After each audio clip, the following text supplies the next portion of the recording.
Alright, magandang umaga po sa inyong lahat mga kababayan. Batang Maynila to it's. Ngayon po ay araw ng Martes, ika-18 sa buwan ng Nobyembre taong 2025. At bago natin panoorin itong video ni Larry Gadon mga kababayan, kahapon po may ipinalabas akong video ni Larry Gadon, pero yun lamang po ay parte. Ito po yung kabuuan ng video.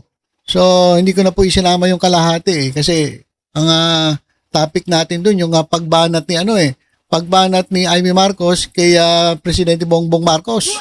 At sabi ni Larry Gadon, hindi ginagamit ni Amy Marcos ang kanyang utak. At doon din sa video yon ay may ibinulgar itong si Larry Gadon na itong si Amy Marcos ay malamang esperado na. Kaya kung ano-ano ang sinasabi niya laban sa kanyang kapatid, hindi lamang yung kanyang kapatid yung naapektuhan, pati buong Pilipinas naapektuhan. Kasi akala nyo ba si Bongbong Marcos lang ang nasira dito?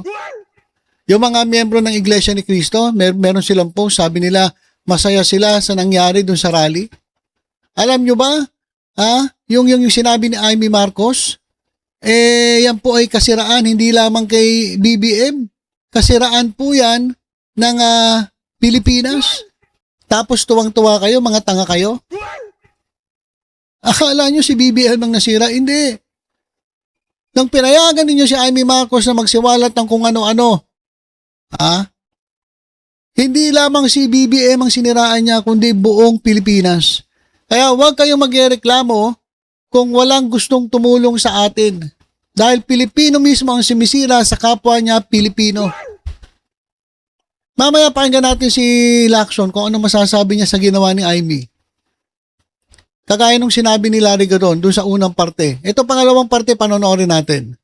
Kasi dito, malalaman natin kung ano ang motibo ni Amy Marcos. Bakit niya sinisiraan etong si Bonget, itong kanyang kapatid, itong ating presidente. Kaya yung mga INC, hindi ko alam kung ginagamit yung utak ninyo o talaga na brainwash na kayo. Hindi lang po si PBBM ang nasisira. Pati ang ating bansa nasisira. Bakit yung binigyan ng pagkakataon magsalita si Amy at magsiwalat ng ganyan? Yan ba yung sinasabi yung Israeli? Tapos ganun ang maririnig natin? Transparency, tapos maririnig natin si Marcoleta na hindi transparent sa kanyang sose, maging sa kanyang salin? Bakit ganun INC? Tapos 3 days. Sabi nyo, ngayon ginawa nyo lang 2 days. Bakit? Siguro hinintay nyo lang talaga si Amy Marcos. Ito siguro yung pasabog nila Diba? Ito yung pasabog nila. Hinintay lang nila si Amy Marcos na magsalita. Pagkatapos nun, okay, uwian na, tapos na tayo. Ito lang naman ang gusto nating marinig ng taong bayan. Bye-bye! Kaya yung post ng mga miyembro ng Iglesia ni Cristo, tuwan-tuwa daw sila. Satisfied daw sila sa nangyari. Pag ganon, hindi niya mahal ang bansa. Kasi yung ginawa ni Amy, hindi lang kasiraan yan sa kapatid niya, sa pamilya nila, kundi kasiraan yan ng ating bansa. So ito mga kababayan, bago natin pakinggan si Larry Gadon, basahin muna natin yung pahayag ni Sandro Marcos. Ito nga si Congressman Sandro Marcos. Ito po. Ayan, statement of Majority Leader Ferdinand A. Marcos. Ayon po sa Abante News Online, naglabas ng pahayag si House Majority Leader at Ilocos Norte Representative Sandro Marcos kaugnay sa mga naging pasabog ng kanyang tita na si Senador Amy Marcos sa peace rally ng Iglesia ni Cristo. Anong sabi ni Sandro Marcos?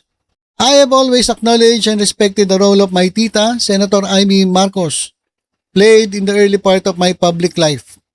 That respect remains, which is why this will be the first and last time I will be speaking on this. It pains me to see how low she has gone. Sobrang bumaba mga kababayan. Sobrang ibinaba ni Amy Marcos ang kanyang sarili. So sobrang nasaktan si Sandro Marcos dahil sobrang ibinaba ni Amy Marcos yung kanyang sarili kasi Marcos ka Diba? Pag sinabing Marcos, mataas ang tingin ng tao dyan. O bago pa yung napatalsik yung si Senior. Talagang napakataas ang tingin ng tao pag Marcos. Hanggang nanumbalik yung pagtingin ng tao. Kasi kaya nga nanalo si Presidente Bongbong Marcos eh. Ibig sabihin, ito yung pagkakataon na ibalik nila yung pangalan nila, iangat muli kasi sobrang nayurakan yung pangalan nila. Ngayon, inaangat na, umaangat na yung pangalan. Biglang pumasok si Amy. Biglang siya mismo ang nagpapabagsak muli sa pangalang Marcos. Ako mga kababayan, hindi po ako maka-Marcos. Hindi po ako loyalista. Don't get me wrong, baka sabihin nyo, ay, loyalista yan. Hindi. Hindi po, never kong sinuportahan mga Marcoses. Hindi po talaga. Pero masasabi ko lang po, ako po ay pro-government. So kung sino yung nakaupo, ayan po ang susuportahan ko dahil ayan din po ang nasa Biblia. Ayan po din ang nasa Biblia eh. Lahat ng gobyerno ay pinili ng Diyos. Ayan po yung nakasulat doon, kaya kailangan nating suportahan. Ngayon, it pains me to see how low she has gone to the point that she resorts to a web of lies. Dumating sa punto na puro kasinungalingan ang pinagsasabi niya aimed at destabilizing this government to advance her own political ambitions. Mga kababayan, bago po kayo maniwala sa mga sinasabi ng mga, ang dami po kasi ngayon mga revelations na lumalabas. Unang-unang titingnan ninyo, mga kababayan, yung motibo. Yung motibo, bakit siya nagsasalita ng ganon? Huwag po agad kayo basta-basta maniniwala. Tingnan nyo yung motibo. Ano ba ang motibo na ito? Sabi ko nga kung magsasalita ng corruption yung tao, pagbibintangan na corrupt itong taong ito, corrupt si Marcos, corrupt ganyan, corrupt ang gobyerno, nandidiri ako sa gobyerno, nadidismaya ako sa gobyerno. Bago nyo pakinggan yung sinasabi niya, tingnan nyo muna yung nagsasalita. Yung nagsasalita ba, hindi ba corrupt?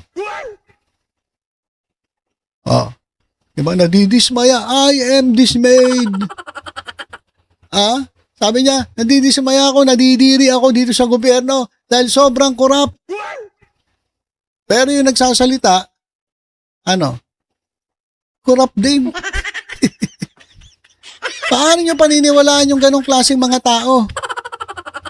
Okay lang magsiwalat ka ng korupsyon kung alam mo sa sarili mo na malinis ka. Huwag kang magmalinis, katulad ni Saldico. Si Saldico, sabi niya, ni Singkong Duling wala siyang natanggap. BS ka, Saldico. Imposible ka. Pero mo, si Presidente tumanggap, si Martin Umali sumanggap, ako wala akong tinanggap ni Singko. I never received any amount of money from budget insertion, sabi ni Saldico. Wow. Anak ng putik. Saan ang galing yung mga eroplano mo? Saan ang galing yung mga helicopter mo? Saan ang galing yung mga mansion mo? Saan ang galing yung mga bag, mga mamahaling mga alas, mamahaling mga yung lifestyle ng nepo baby mo? Saan ang galing? Sa mabuting paraan? Wow. Tell it to the Marines. Tapos isa pa. Diba yung nagsabi? Nandidiri daw siya sa gobyerno. Wow. Binaboy daw ang budget ng DepEd, pinagkapirahan daw. Bakit ma'am? Nasaan na ba yung confidential fund? Hanggang ngayon nga, hindi niyo po sinasagot kung sino si Mary Grace Piatos Si Kokoy Villamin. Hanggang ngayon nga, hindi niya pa sinasagot yan. Tapos kung magsalita kayo, kala niyo pagkalinis-linis niya. Nandidiri daw siya.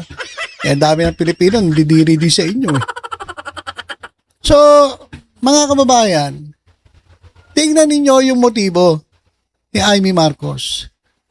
Sabi ni Sandro Marcos, nalulungkot siya, nasasaktan siya dahil sobrang baba. Etong si Amy Marcos yung ginawa niya na she resorts to a web of lies. Puro kasinungalingan. At gustong pabagsakin ng gobyerno para saan? Para sa kanyang sariling political na ambisyon.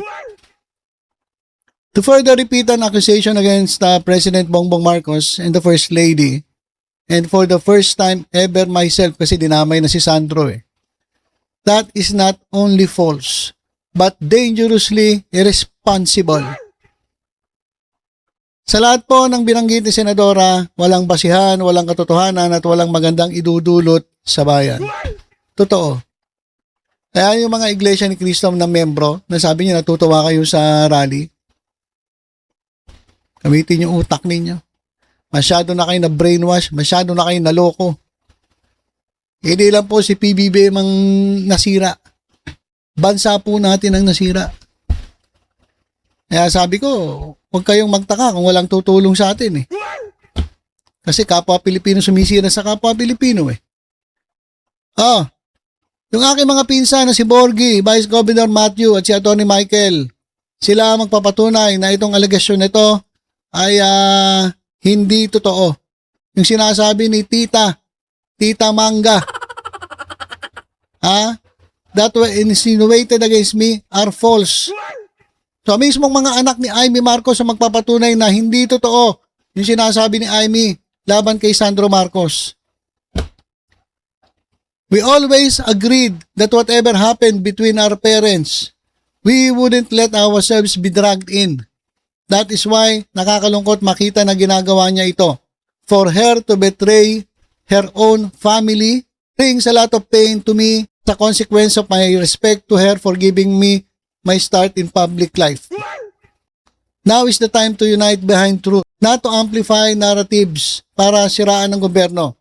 Panahon ngayon para magtulungan, hindi para magpalaganap ng gulo o destabilization. Ito matindi mga kababayan. Ito yung matindi. Hindi ito asal ng isang tunay na kapatid. Ngayon po matindi ron. Yung huling-huling linya. Hindi ito asal ng isang tunay na kapatid. Ayan mga kababayan. Ayan Kaya ako inulit Hindi ito asal ng isang tunay na kapatid. May laman, statement ni Sandro Marcos, konfirmasyon o nagkataon? Hindi ito asal ng isang tunay na kapatid. Sino ba itong nandito sa picture? Ayan. Ito po, yung sinasabi nila na tatay di umano ni Amy Marcos. Si Arsenio Lacson, dating mayor po ng Maynila. Ayan mga kababayan. Basahin lang natin, hindi ito asal ng isang tunay na kapatid.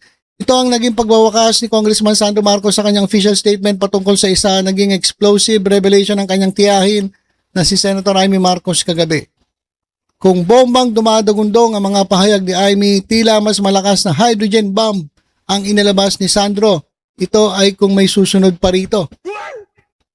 Matagal ng urban legend na balitang hindi si dating Pangulong Ferdinand Marcos ang ama ni Senator Amy, kundi si dating Manila Mayor Arsenio Lacson. Pero sa hirit ni Sandro, ito na kaya ang paglabas ng matagal nang itinatagong iskandalo ng kanilang pamilya, kung meron man? Kayo mga kababayan, warning shot ba ang binitawan ni Sandro sa kanyang pahayag? Pero malay niya baka nagkataon lang yon. At yun talaga ang kanyang closing sentence. The plot thickens. Ayan. Ano sa tingin niyo mga kababayan? Ano yan? Parang warning shot. Dito tayo. Warning shot. Sige pa. Magsalita ka pa. Dumaldal ka ng dumaldal. Subukan mo lang. Ito yung warning shot. Psst. Pangit naman. O yan, mga kababayan. Ay baka naman talagang closing sentence lang. O baka meron talagang laman yung sinasabi ni Sandro Marcos. Abangan natin kung anong mangyayari dyan. Baka meron na talagang meron nang ilalabas itong si Sandro Marcos. At ito pa, bago tayo pumunta kay Gadon, mga kababayan, merong post dito na etong si Amy Marcos ay minsan pinagdudaan ng kanyang ama na na gumagamit. Ito mga kababayan, Amy, who had attended a Catholic high school in Monterey, California, enrolled at Princeton in 1973, generating a minor controversy about the presence of gun-toting security guards on campus. Though her record was satisfactory, she was never graduated and her father thought she mixed up in drugs. Naisip ni dating Pangulo Ferdinand Marcos Sr. na si Amy Marcos got mixed up in drugs. He pulled an American diplomat aside once after an early morning swim and confided, "I'm not sure this Princeton is good for her." So si Daddy Marcos, eto mga kababayan, sabi, Amy is mixed up on drugs. At ang sinasabi ni Amy Marcos na addictus itong si BBM. Na-share ko lang. Kasi minsan salita tayo ng salita, meron din pala tayong tinatago. Sabi ko sa inyo, mahirap magsalita eh. Diba? Kasi once na nagturo ka, ito mga kababayan, nagturo ka. Ilang daliri yung nakaturo sa'yo? 3. Yung tinuturo mo, 1 lang. Dalaway mo na, pwede bang ganyan? Pangit naman. Sabi na ganyan. Yung isa neutral. Isa neutral, yung 3 nakaturo sa'yo, yung isa nakaturo dun sa tinuturo mo. So bago ka magsalita, tingnan mo muna yung iyong sarili. Kasi akala mo napakalinis mo, yung pala mas malala ka pa. Kaya eto mga kababayan, meron pang karugtong yung pinakita kong video ni Larry Gadon. At dito maririnig natin kung ano ba ang layunin, ano ba ang motibo ni Amy Marcos, bakit niya ginaganon yung sarili niyang kapatid. Grabe mga kababayan, sarili niyang kapatid. Meron mo buong Pilipinas nakarinig nung mga bagay na gano'n na dapat sa pamilya lang nila pinag-uusapan. Ay, teka muna, bago natin pakinggan si Gadon, pakinggan muna natin si Senator Ping Lacson. Alam mo, hindi natin kamag-anak silang dalawa, no? Hindi naman din ako malapit kay Presidente Marcos. Ang masasabi ko lang, medyo napaka-un-Filipino kasi tayo, nakakasaksi tayo ng pag-aaway ng magkakapatid, no? Pero yon nakakonfine sa bahay. Kung hindi man, merong umahantong sa siraan behind the back, ano? Pinababalita sa mga kaibigan. Pero yung magsalita ka sa harap ng 600 tao sa Luneta, para sa akin, hindi ka tanggap-tanggap bilang isang Pilipino. Hindi tayo ganyan mga Pilipino eh. Di ba tayo, maski pa paano, pagkakapamilya, mag-away man tayo, we keep it to ourselves. Yun lang aking masasabi.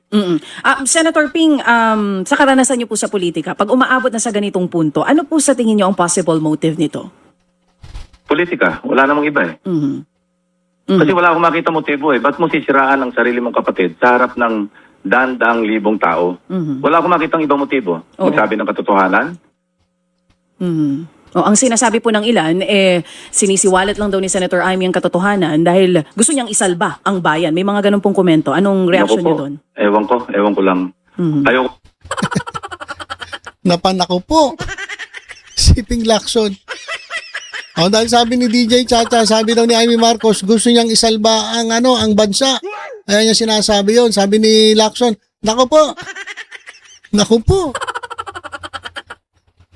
Parang talagang parang hindi naniniwala talaga si Lacson kay Amy Marcos. Ako na mag-comment except na napaka-un-Filipino ng kanyang ginawa kagabi.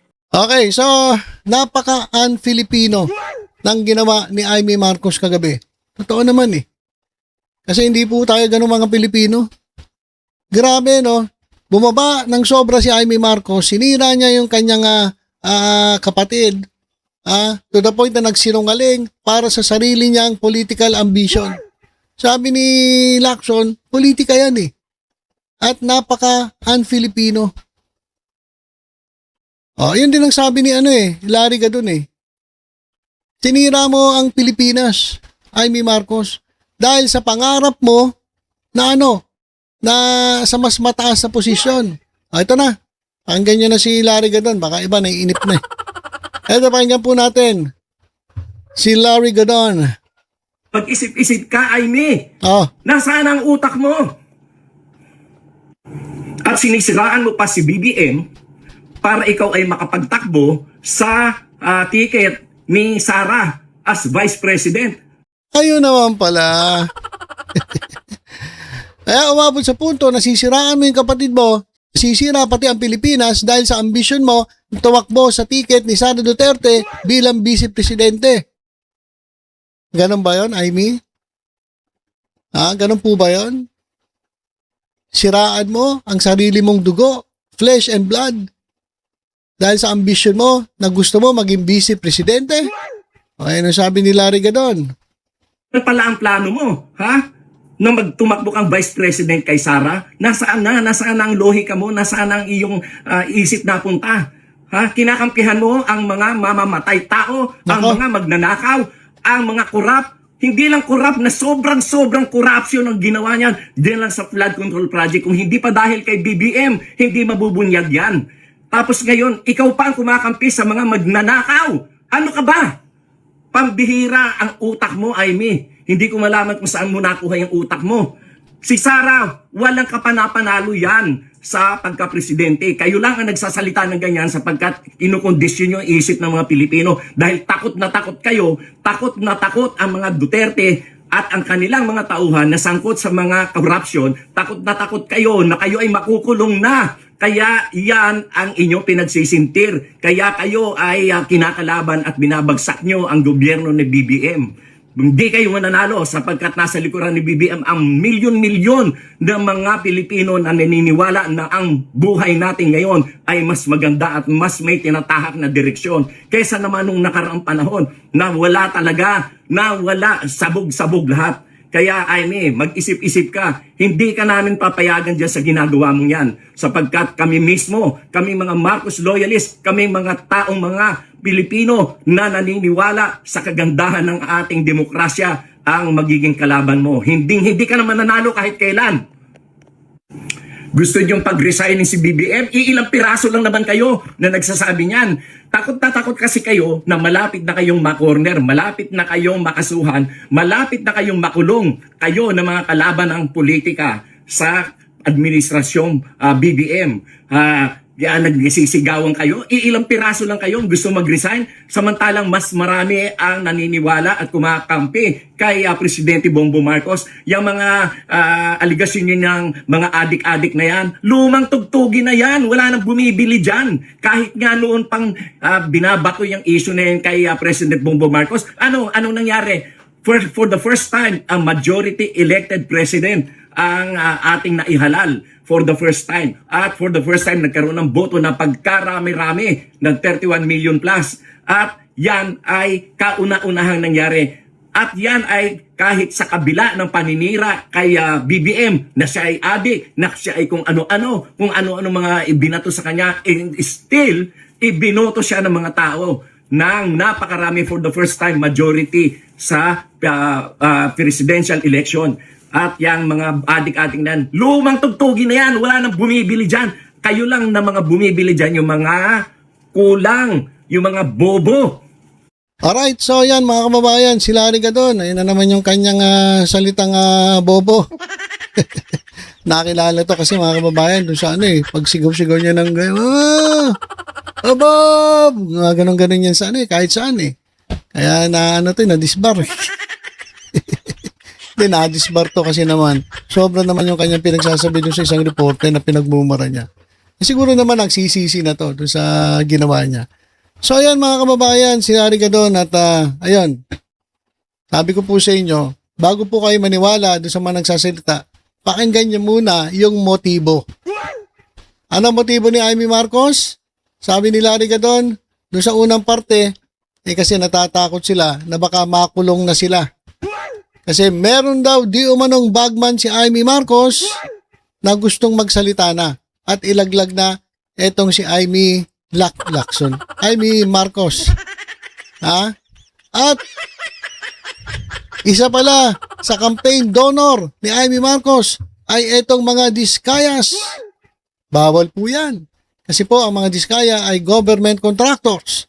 At ito pa, Gusto raw, umano, ni Amy Marcos na tumakbo bilang presidente sa ticket ni Sara Duterte. Kaya ganun na lang niya siraan ang kanyang kapatid. Ang tanong, kapatid ba talaga? Kasi sabi ni Sandro Marcos, ayan mga kababayan, hindi ito asal ng isang tunay na kapatid. Ano kaya ang ibig sabihin dito ni Sandro Marcos, mga kababayan? Huwag nyo na kasi patagalin, sir. Sabihin nyo na totoo. At meron akong nabasa. 100% all out na po ang gobyerno kay Amy Marcos. Wala nang kapatid. Total parang sinasabi naman ni Sandro Marcos na hindi sila tunay na magkapatid. Kasi nga hindi ito asal ng isang tunay na kapatid dahil kay Sandro Marcos yung ginawa ni Amy. So all out po, 100%. Na pagpapanagutin itong si Amy Marcos kung sakaling mapatunayan na siya ay sangkot sa flood control anomalies at 10 na mga kasamahan nila dyan po sa grupo ng mga Duterte. So ito na po, hinahamon nyo ang gobyerno. Ayan, nagsalita na si Sandro Marcos. Abangan ang susunod na kabanata, mga kababayan. Ang gulo-gulo na ng bansa natin. Sa totoo lang mga kababayan, ang gulo ng bansa natin eh. Alam niyo kung bakit mas lalong gumugulo? Hindi naman po outside forces ang nanggugulo sa atin eh. Alam mo, nagpapagulo sa Pilipinas, kapwa din natin mga Pilipino.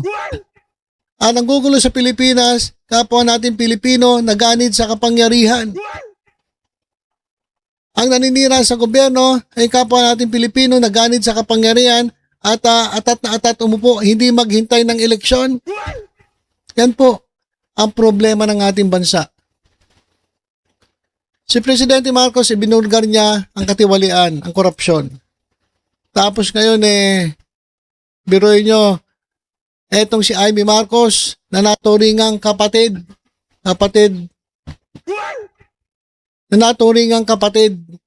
siya pa ang haharang kay Presidente Bongbong Marcos.